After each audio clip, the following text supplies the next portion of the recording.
Izinkan saya menyampaikan beberapa hal untuk menjadi renungan bagi mereka yang malas mendirikan sholat.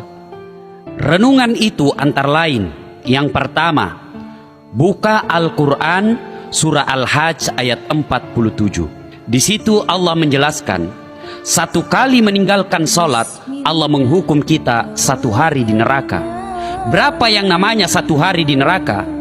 1 hari di neraka sama dengan 1000 tahun ukuran dunia. Ini berarti bahwa jika ada di antara kita, misalnya, tidak mendirikan sholat subuh, maka nanti di akhirat diparkir 1 hari di neraka.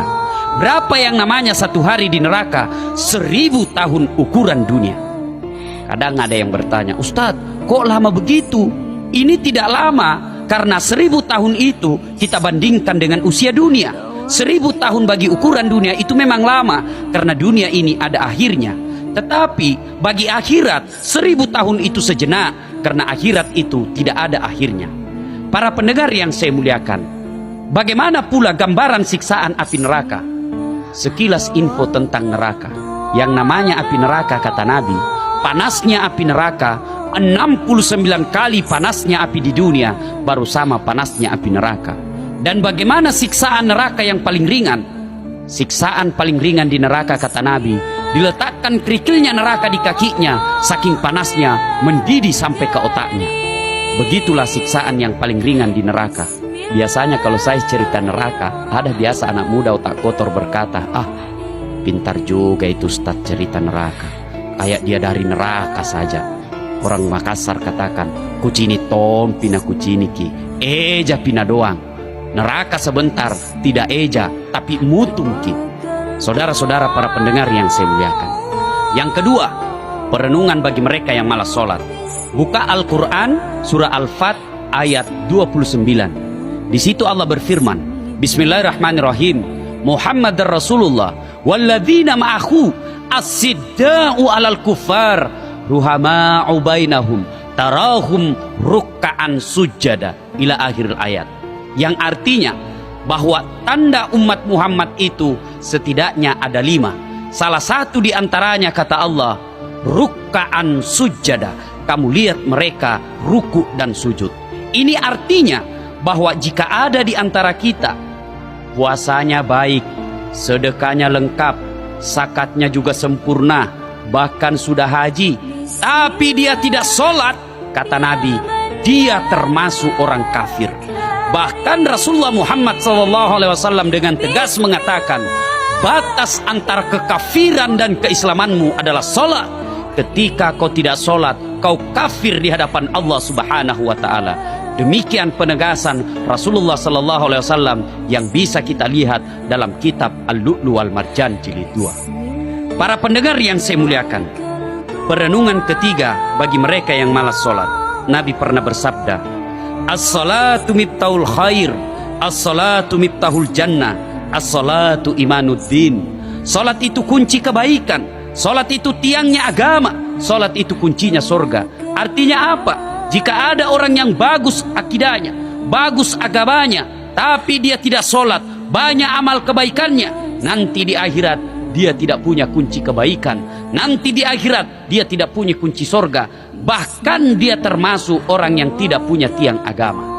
Jika ada di antara kita tidak sholat, itu berarti tidak ada tiang agamanya, tidak ada kunci surganya, tidak ada kunci kebaikannya.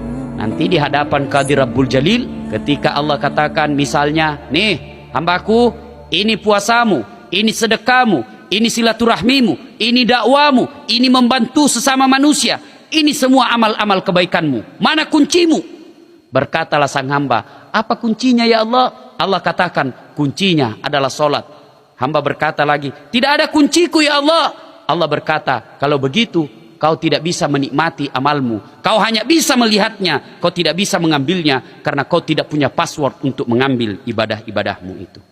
Para pendengar yang saya muliakan, perenungan yang keempat bagi mereka yang malas sholat. Pernah suatu saat Nabi sedang ceramah, tiba-tiba datang anak muda menangis di hadapan Nabi. Nabi pun kemudian berkata, anak muda, kenapa kau menangis? Ya Rasulullah, bagaimana saya tidak menangis? Bapakku mati, tidak ada yang sholati jenazahnya. Nabi bangkit dari tempat duduk dan marah. Berdosa seluruh orang Islam yang ada di desamu. Kenapa mereka tidak solati bapakmu? Ya Rasulullah, bapakku tidak ada yang solati jenazahnya karena jenazahnya berubah jadi babi. Nabi bangkit dari tempat duduk dan heran. Betulkah ada orang yang jadi babi? Nabi datangi setelah dilihat, na'udzubillah min zalik, betul jadi babi. Nabi kemudian doakan, kemudian berubah kembali menjadi manusia, dimandikan, dikafani dan disolati. Selesai disolati, mau dimasukkan ke liang kubur, berubah kembali jadi babi. Nabi kemudian masukkan dia ke liang kubur. Apa boleh buat? Selesai dimakamkan, dipanggil anaknya. Anak muda, sini dulu. Saya ya Rasul. Sembayangkah itu bapakmu? Anak muda berkata, ya Rasulullah, seumur hidup saya tidak pernah melihat bapak saya mendirikan sholat. Ma'asyiral muslimin, para pendengar yang saya hormati. Perenungan yang kelima, di alam kubur nanti, menurut buku Tanbihul Ghafilin yang dikarang oleh Abu Laid As-Samarkandi, di situ dijelaskan bahwa orang yang tidak mendirikan sholat pada saat dia meninggal nanti di alam kuburnya, ada teman yang diutus dari neraka Jahannam, namanya Asi Suhuja Al-Uqra. Kemudian terjadilah dialog dengan jenazah dengan utusan ini.